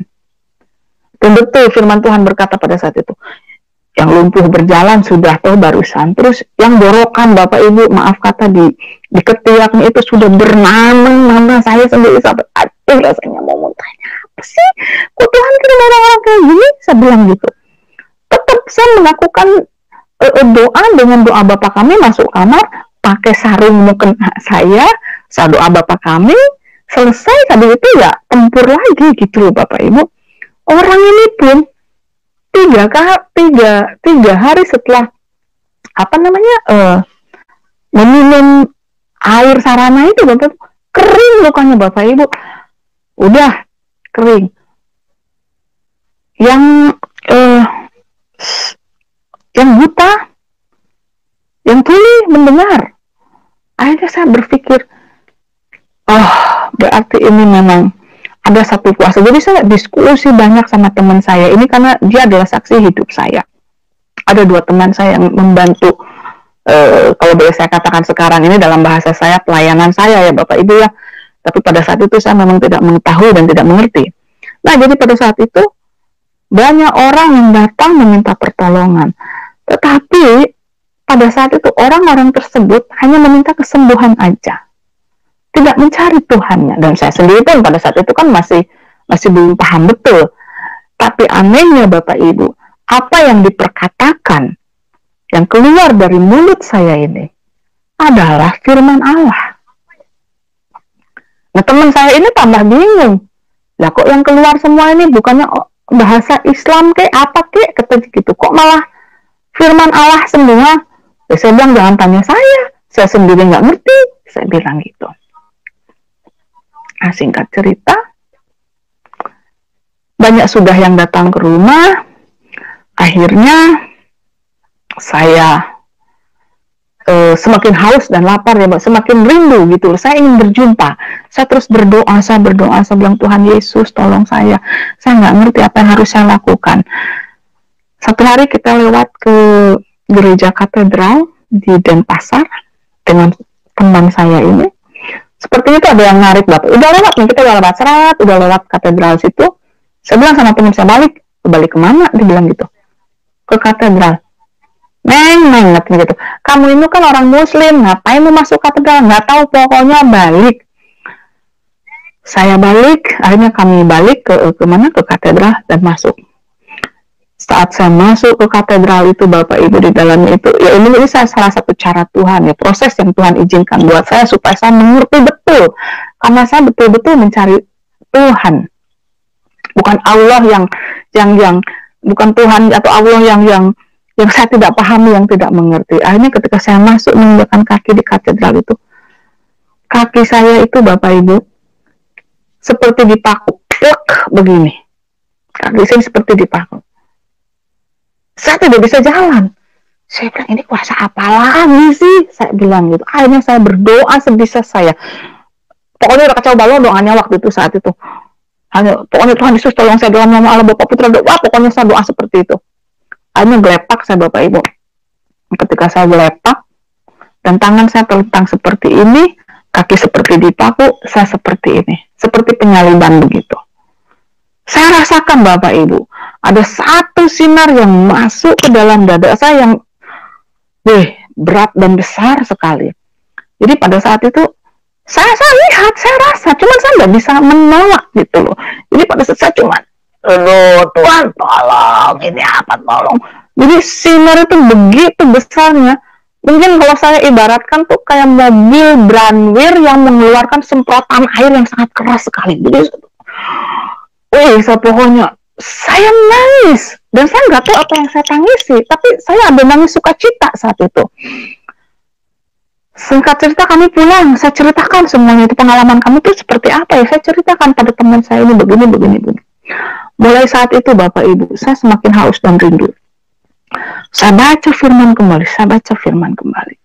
Akhirnya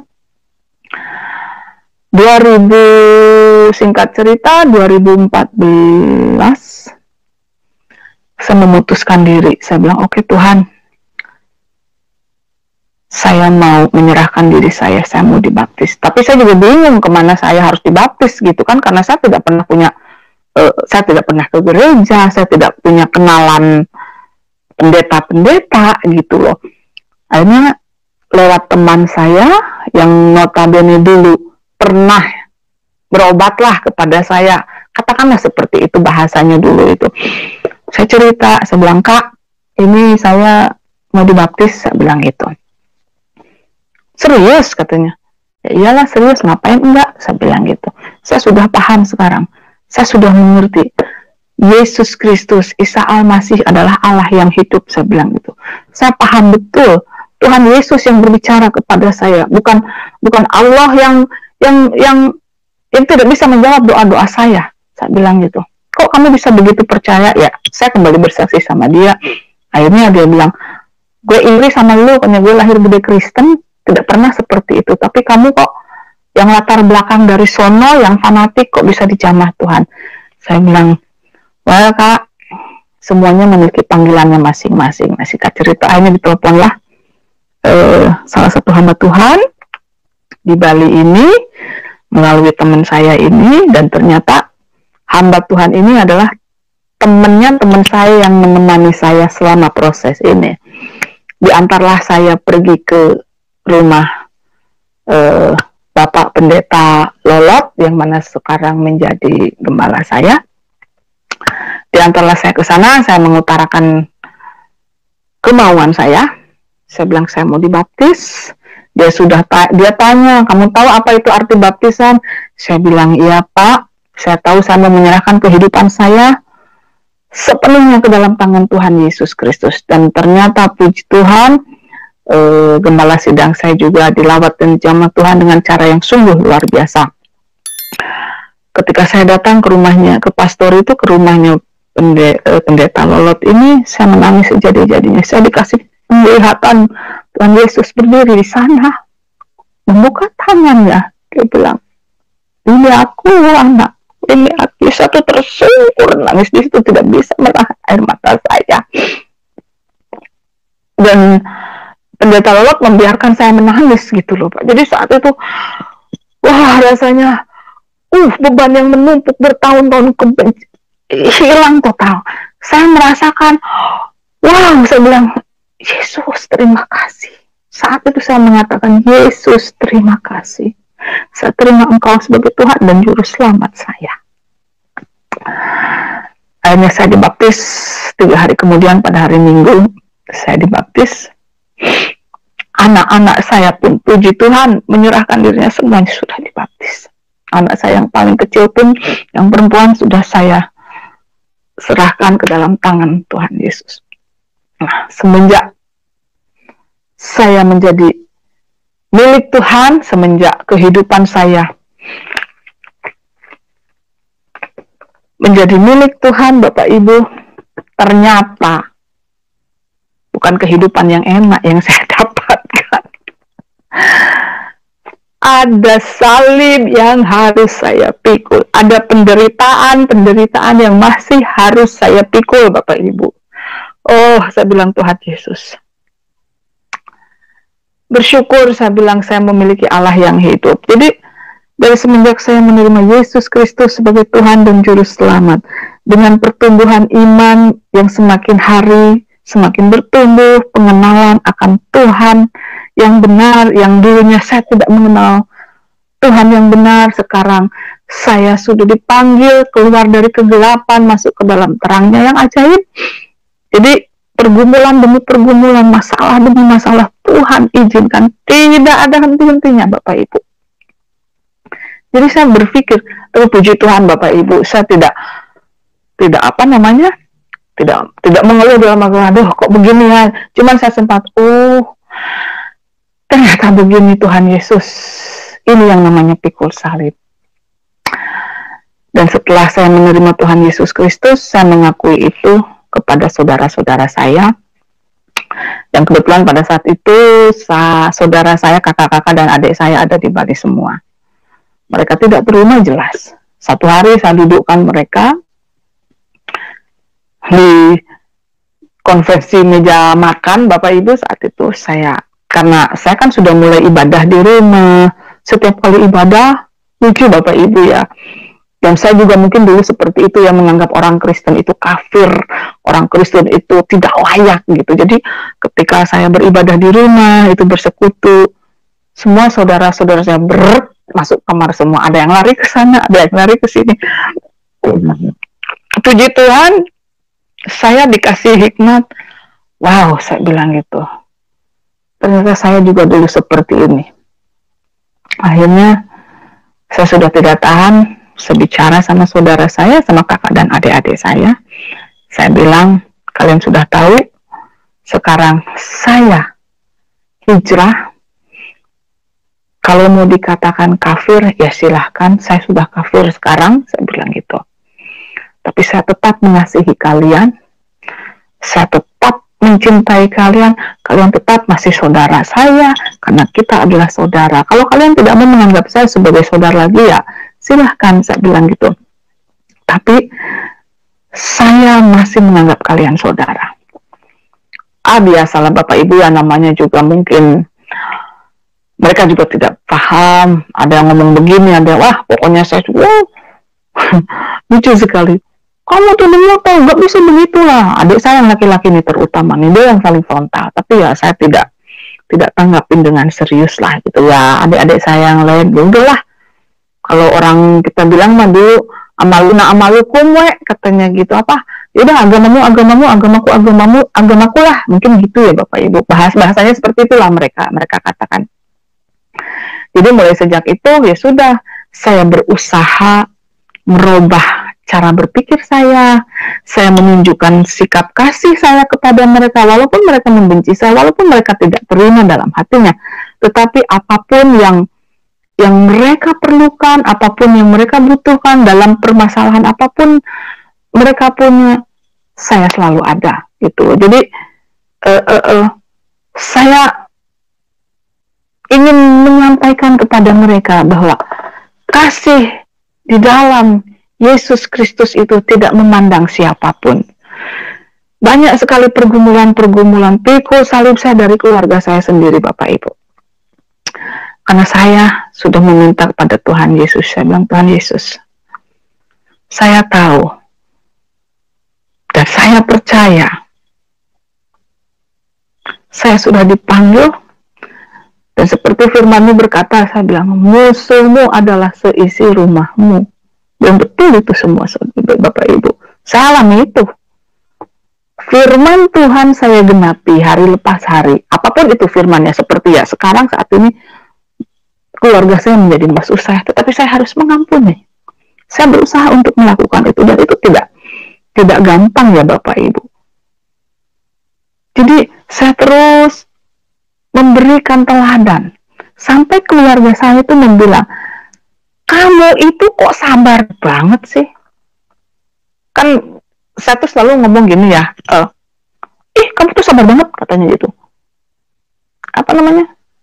Diginiin, digituin, diam aja, diginiin, udah hajar aja, tuh melawan, gitu. Bla bla bla. Saya cuma bilang dalam bahasa Sunda, kenbae antepkeun, saya bilang gitu. Biarin, ntar aja Tuhan yang balas. Nggak usahlah kita balas, saya bilang gitu. Jadi saya ini terkenal dengan kata kenbae dan biarin gitu Bapak Ibu di keluarga saya. Jadi saya ini paling sabar lah ceritanya begitu. Tapi semakin kesini, mereka akhirnya melihat bahwa kasih yang saya miliki adalah ya tidak bersyarat gitu. Jadi saya masih mengasihi mereka. Saya masih membuktikan bahwa saya ini masih sama seperti yang dahulu. Akhirnya saya bicara sama adik saya, perempuan paling terakhir. Saya bilang, saya pindah agama karena agama itu tidak menyelamatkan. Iman yang menyelamatkan, saya bilang gitu. Iman kepada Isa Al-Masih. Saya bilang, kalau kamu tidak percaya, bacalah Al-Quran, saya bilang gitu. Saya pun dulu sama, saya bilang sama adik saya pun dulu sama, saya tidak percaya Isa Al-Masih itu adalah Tuhan, saya bilang gitu. Tetapi ketika saya diizinkan Tuhan untuk bukan meneliti ya, maksudnya mempelajarilah Bapak Ibu ya. Jadi ketika saya menerima Alkitab, ini Al-Quran, saya baca, sungguh kaget saya Bapak Ibu. Ketika saya baca Al-Quran, misalkan di surat Al-Baqarah ayat yang keberapa, misalkan ayat yang surat Al-Baqarah mungkin ayat yang 7 atau mungkin di situ pas kan tentang sapi betina ya. Tetapi ketika saya buka di halaman yang berikutnya, itu sudah lain cerita. Nah, saya kan bingung ya, kok loncat-loncat gitu loh. Tapi ketika saya baca Alkitab, semuanya itu runut. Nah, saya jadi bingung akhirnya loh, kok ini begini, sudahlah. Akhirnya tetap tetap saya buka Al-Quran, karena supaya saya juga bisa belajar tentang kebenaran. Bukan untuk mencari kesalahan-kesalahan, tidak sama sekali. Tapi saya mau belajar juga gitu loh. Oh ternyata apa yang selama ini saya pahamin itu tidak benar gitu loh Bapak Ibu. Nah jadi setelah saya sekian sampai saat ini pun saya masih pikul salib. Adik saya semuanya aduh Tuhan Yesus, saya sampai ya Tuhan, tolong saya Tuhan. Tapi Bapak Ibu, di dalam Tuhan itu sungguh luar biasa. Ada penghiburan dan pengharapan yang luar biasa. Penderitaan demi penderitaan yang Tuhan izinkan terjadi di dalam kehidupan saudara dan saya Bapak Ibu. Semuanya itu bukan tidak ada tanpa tujuan. Jadi saya di sini banyak sekali belajar Bapak Ibu. Banyak belajar tentang penghiburan yang datang dari Tuhan itu. Penghiburan yang datang dari Tuhan itu seringkali bagi saya pribadi ya Bapak Ibu, seringkali berbentuk dalam ketahanan di dalam pengharapan. Itu yang saya rasakan saat ini Bapak Ibu. Salib yang saya harus pikul ini luar biasa. Keluarga saya, karena maaf saya tadi mau bicara bahwa saya meminta kepada Tuhan Yesus, Tuhan saya telah dipanggil, kalau mau selesaikan semua Tuhan Yesus. Saya bilang tuh, saya minta keluarga saya diselamatkan.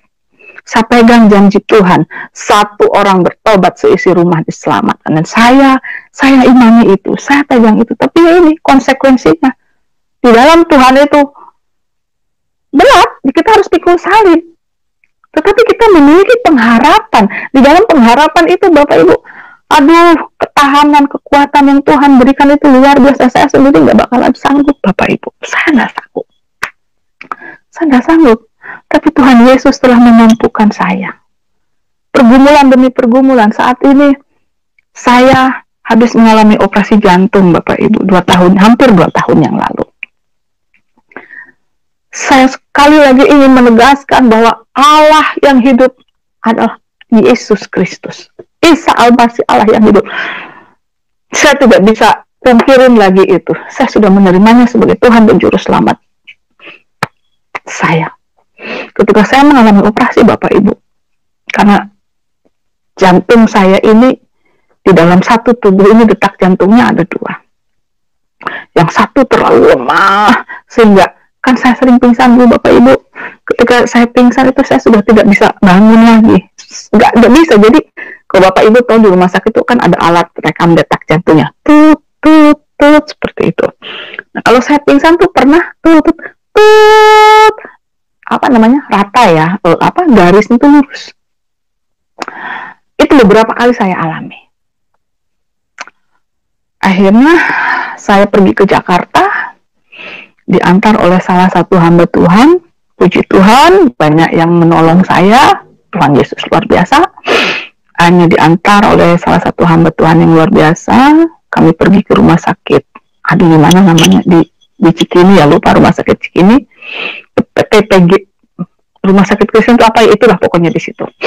Dokter ini, puji Tuhan, dia anak Tuhan juga, dia sampai bertanya, Ibu Neng pada saat ini, Neng ada di mana? Katanya gitu. Saya hanya tersenyum saja. Akhirnya saya putuskan untuk melakukan operasi, karena kalau tidak dioperasi, saya saat setir mobil, saya tiba-tiba pingsan Bapak Ibu. Dan saya bersyukur kepada Tuhan Yesus. Anak saya yang paling kecil ini, yang perempuan ini, umur waktu 7-8 tahun tuh sering ikut saya di mobil. Jadi ketika saya nyetir mobil tuh saya sungguh pingsan Bapak Ibu. Saya merasakan karena sering pingsannya, jadi saya sudah punya alert, sudah punya warning gitu. Saya bilang, Nadine, mami mau pingsan, tolong Nadine, tolong angkat rem tangan. Jadi minggir sebentar, saya ngilang, dia langsung angkat rem tangan. Puji Tuhan, semuanya itu Tuhan luputkan dari segala mara bahaya. Akhirnya saya mengalami operasi. Di saat operasi jantung, pemasangan alat ini pun Bapak Ibu, Yesus Kristus menyatakan kuasanya. Saya sudah tidak berdaya Bapak Ibu. Saat operasi jantung ini kan tidak bisa dibius total, karena ini adalah baterai. Secara manusia ini adalah baterai Bapak Ibu. Jadi yang setiap 5 tahun sekali harus diganti baterainya. Tapi saya percaya saya ada dan saya hidup karena anugerah Tuhan. Ketika saya di black ini Bapak Ibu, saya merasakan sakit sekali. Jadi apa namanya obat bius itu saya tidak merasa. Dokter itu datang, saya bius ya Ibu, iya dok, suntik kiri kanan 10 menit mulailah dia ngebeset. Saya merasakan kok perih ya. Akhirnya saya teriak, dokter perih sakit, kok masih perih sakit ya. Singkat cerita, dokter jantung itu masuk ke ruang operasi. Kan saya begini Bapak Ibu, tergeletak dan ini ditutupin semua. Nah si penutupnya ini tersingkap sama dokter ini, dan ternyata itu infusnya itu tidak masuk. Ya no wonder lah, kalau gitu kan saya merasa kesakitan, jadi obatnya itu nggak masuk gitu. Akhirnya segera dipindah ke sini, di sebelah kanan. Akhirnya ya terjadilah pengoperasian itu. Ketika dia menggunting, saya dengar semua. Selesai ditanam, ternyata Bapak Ibu alat ini harus dites, ya karena namanya baterai. Jadi harus disesuaikan dengan kemampuan detak jantung saya yang original, yang dari Tuhan itu sendiri. Saya merasakan bagaimana orang yang namanya disetrum itu seperti itu Bapak Ibu. Tidak enak. Aduh Yesus, saya memanggil nama Yesus. Ketika Ibu, saya coba ya, apanya dok? Saya bilang, ya ini alatnya. Saya pikir alatnya dicoba tuh mau diapain, ternyata sih kayak disetrum gitu. Saya lagi, ya maksudnya lagi enak, jantung tidak apa-apa gitu, biarpun dalam tahap setengah sadar. Kayak disetrum gitu pokoknya, aduh gak enak banget. Saya bilang, Yesus tolong, aduh dokter tolong. Terus aja sebentar Ibu, sebentar lagi. Saya nggak kuat, sambil menangis memanggil nama dia, Yesus tolong saya, Yesus mampukan saya, Yesus tolong saya. Saat itu juga Bapak Ibu, saya melihat Tuhan Yesus yang tergeletak ketika setelah penyaliban dengan wajah yang berlumuran darah, dengan mahkota duri. Dia hanya tergeletak begini dan berbicara kepada saya, selama sampai detik ini kamu masih bernafas.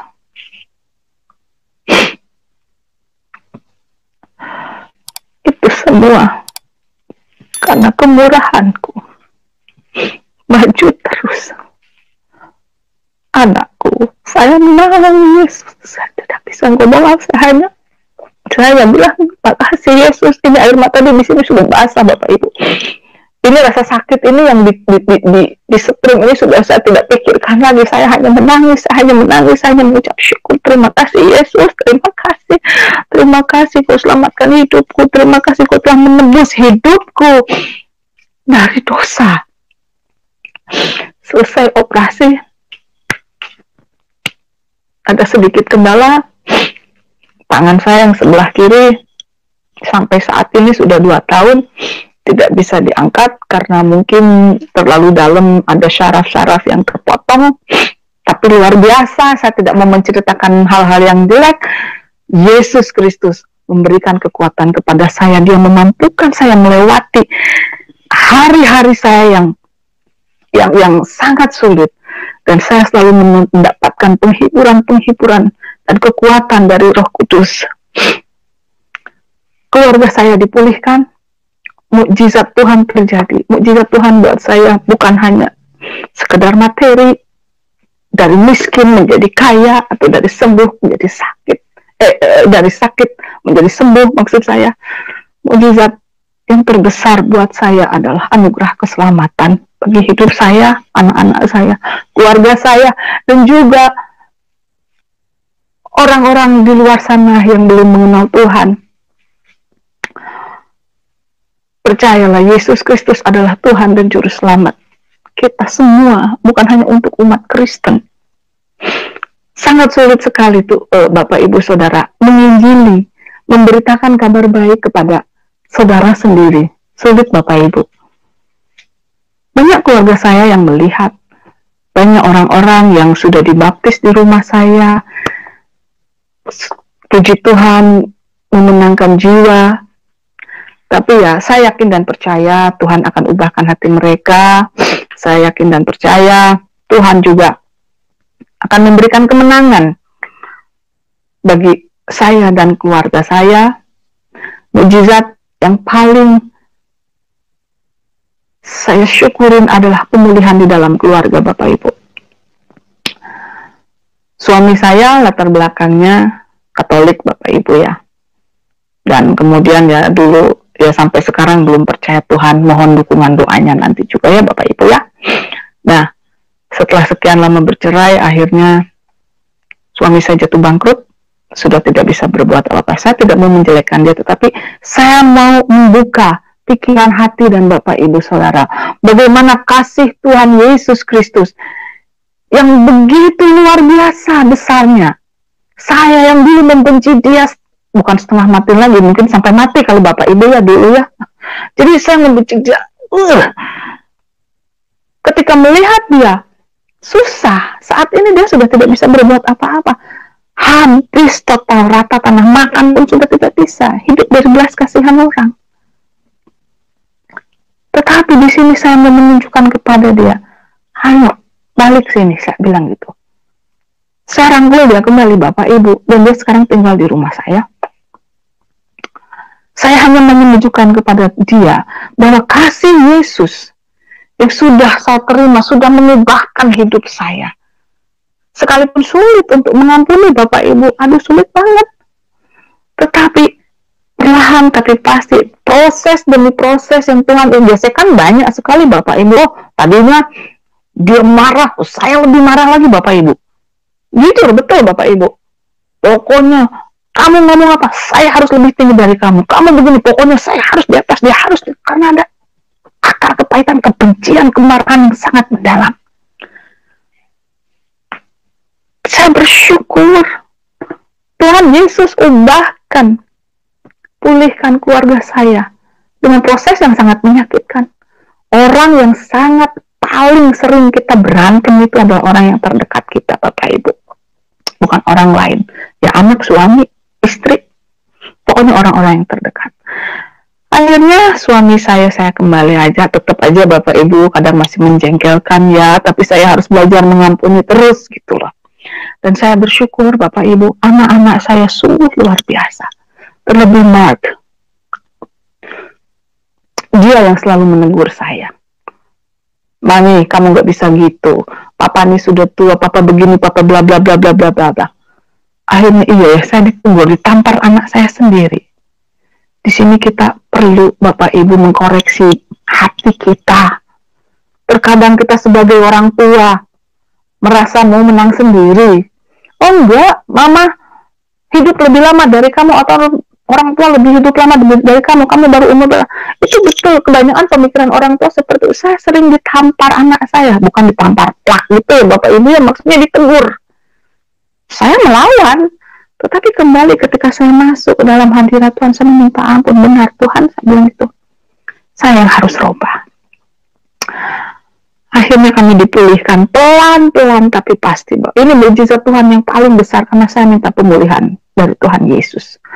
Keluarga saya yang sudah hancur, anak-anak saya yang broken home, sekarang sedang Tuhan pulihkan. Tuhan sedang merenda kehidupan keluarga kami kembali, sehingga menjadi keluarga yang utuh, keluarga yang sungguh-sungguh diberkati Tuhan, keluarga yang sungguh-sungguh menjadi contoh dan teladan bagi semua. Yang rusak sekalipun Tuhan bisa betulkan, asal kita mau menerima Dia dan mau merendahkan hati di hadapannya. Saat ini suami saya baru mengalami operasi kanker, ada 2 kanker sekaligus dioperasi, 3 sebenarnya. Puji Tuhan, Tuhan sudah selamatkan dia, dan ini juga salah satu cara Tuhan untuk membuat dia ada pertobatan. Saya yang tadinya marah ketika saya melihat dia terkapar di rumah sakit mau masuk ruang operasi, saya sempat membisikkan kata kepada dia, Papa, Jesus loves you, endless love, saya bilang itu. Dia mencintai, mengasihi kamu tak terbatas. Akhirnya dia melihat kepada saya, dia tersenyum. Ya. Bapak Ibu, itu ada satu kelegaan yang sangat luar biasa. Kasih Tuhan sudah merubah kehidupan saya, kebencian itu sudah hilang Bapak Ibu. Saya bisa mengasihi kembali, sekalipun terkadang saya masih kesal gitu Bapak Ibu. Ya saya juga masih memiliki daging lah Bapak Ibu. Ya inilah gitu. Tapi ketika dia mengatakan iya, rasanya saya disiram air yang sangat dingin sekali. Tanpa terasa air mata saya menetes. Saya sampai berkata, kok bisa saya menangis buat dia? Saya bilang gitu. Saya menunggu, akhirnya dia koma 2 hari. Karena operasi yang cukup panjang, dokter bilang, ibu bapak tidak bisa bangun sampai besok pagi. Saya menangis Bapak Ibu, saya tidak malu mengatakan ini, karena itu jujur saya sudah memiliki kasih itu, saya harus mengampuni. Akhirnya saya bilang, terus kapan bangunnya dok? Saya bilang, ya kemungkinan 2-3 hari. Tuhan Yesus, saya bilang tolong dia, selamatkan dia Tuhan. Akhirnya puji Tuhan, pertolongan Tuhan, mujizat dan kuasa Tuhan dinyatakan, dia terbangun. Luar biasa. Orang yang mengalami operasi 3 sekaligus, ketika dia bangun, dia tersenyum dengan muka baby face-nya. Dia minta foto sama anaknya. Maaf, telepon papa mau lihat. Akhirnya dikasih lihat, dikirim sama saya fotonya, mama papa sudah bangun. Saya bilang puji Tuhan. Akhirnya di ruang ICU selama 4 hari. Saya berkunjung, saya menangis Bapak Ibu. Oh, ini suatu kemenangan buat dia. Dia bilang, kamu nangis buat saya. Saya bilang, iya, karena saya mengasihi kamu. Dan Yesus mengasihimu lebih dari apa yang sudah saya punya. Saya bilang, ya. Jadi, Bapak Ibu, Tuhan Yesus sungguh luar biasa. Saya sudah berjanji pada diri saya sendiri. Saya bilang, sekalipun saya mengalami kelemahan tubuh, jantung saya, sakit saya dari hormon tiroid, autoimun, grave disease di mata saya, tubuh saya ini penuh dengan kelemahan-kelemahan tubuh Bapak Ibu, sakit penyakit. Tetapi saya mengucap syukur kepada Tuhan. Dia selalu memampukan saya. Tuhan berkatakan, cukuplah kasih karuniaku bagimu, itu yang saya syukurin. Betapa baiknya Tuhan Yesus. Betapa baiknya Tuhan Yesus mempertahankan hidup saya dan saudara, supaya kita mengalami nanti kehidupan yang kekal. Betapa baiknya Tuhan Yesus. Saya sudah diubahkan dari saya yang hidup di dalam kegelapan, sekarang saya sudah menjadi kepunyaan miliknya. Hidup yang penuh dengan kebencian, hidup yang penuh dengan akar kepahitan, dendam, semuanya itu sekarang sudah dihapuskan oleh cinta kasih Yesus. Bapak Ibu yang terkasih di dalam Tuhan, mari kita sama-sama